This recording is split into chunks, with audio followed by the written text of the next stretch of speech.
Okay. I got the job. I'd been dreaming of it for 5 years. It was finally happening. My parents were so proud. My husband was ecstatic. My friends were throwing me a party every single night. I was a star. But deep down inside, I felt suffocated, depressed, suicidal. What? What is wrong? You know what? I'm just confused.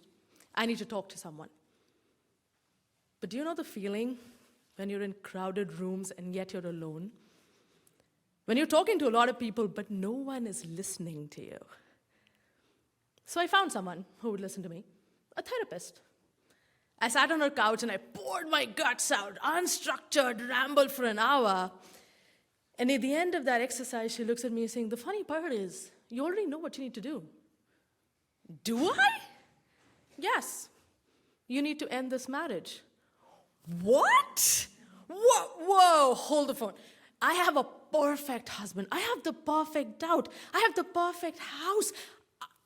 My life is Instagram worthy. Why would I throw that away? You're crazy. And she just smiled because she knew she was right. And in the next few sessions, she was going to remind me facts about my life that I had chosen to forget for a very long time. Facts like, my perfect husband who loved me so much had not even hugged me in 7 years.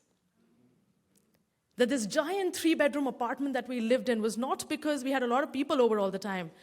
It's because we didn't sleep in the same room. Hell, we didn't even share a cupboard. The reason he was so protective of and supportive of my career is because it paid the bills and kept me on the road far away from him. You see, my marriage was like a golden cage. My parents had forced me inside, slammed the door, and handed the key to their favorite jailer, my husband. I'd been trapped for years, and now it felt like the cage was collapsing, and I was suffocating, and I needed to get out, and I didn't know how. I didn't know how. I needed help. So I asked for help. I called my parents, and I called all my friends, and I told them everything. And they all left. Some out of sheer shock, some because they didn't know what to do, they didn't want to pick sides, and some just didn't believe me, leaving me all alone with guess who? My jailer. So then I began to beg for my life, beg for my freedom, and we thought slavery was dead. After a month of pleading, groveling, crying desperately, he snapped, fine, go. You think you can make it out there on your own? You don't even know who you are without me. You'll come crawling right back. Fine, go. Let's see what you've got. I didn't wait for him to stop talking. I just packed my things, and the only support I had left in the world, my 11-pound Shih Tzu, Oscar.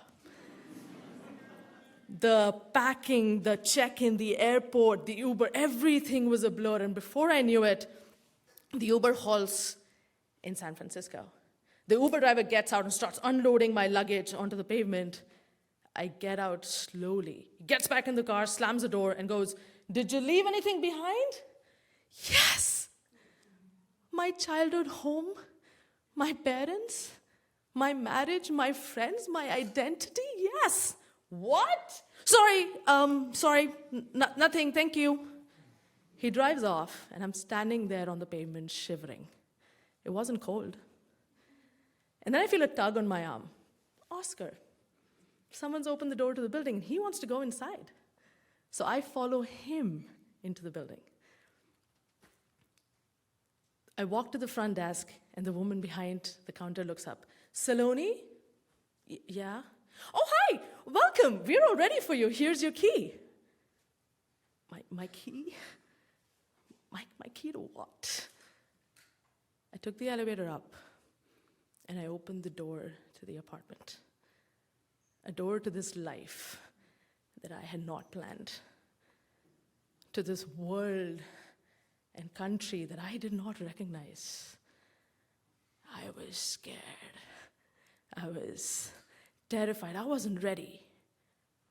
But I was free. I was finally free. So I looked down at Oscar and said, "You ready for this?" And he wagged his tail and gave me a big smile. We walked into the apartment and slammed the door on the past. The golden cage had collapsed, but we'd made it out. We were going to be okay. We were going to be fine. Thank you for listening.